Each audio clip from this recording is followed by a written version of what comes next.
স্বৈরাচারের পতনের ৯ মাস পর গোপনে দেশ ছাড়লেন সাবেক রাষ্ট্রপতি আব্দুল হামিদ। বুধবার রাত ৩টা ৫ মিনিটে থাই এয়ারওয়েজের TG340 নম্বর ফ্লাইটে ব্যাংককের উদ্দেশ্যে ঢাকা ছাড়েন তিনি।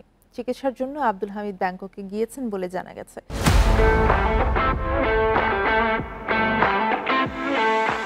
ইমিগ্রেশন কর্তৃপক্ষ জানিয়েছে, ভ্রমণ নিষেধাজ্ঞা না থাকায় তাকে দেশ ত্যাগে বাধা দেওয়া হয়নি।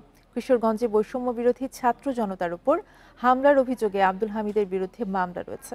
গণহত্যায় নির্দেশ দেওয়ার অভিযোগে কিশোরগঞ্জ সদর থানায় তার বিরুদ্ধে মামলাটি দায়ের করা হয়। মামলায় সাবেক প্রধানমন্ত্রী শেখ হাসিনা, শেখ রেহানা, সজীব ওয়াজেদ জয়, সাইমা ওয়াজেদ পুতুল, ওবায়দুল কাদেরেরও আসামি করা হয়েছে।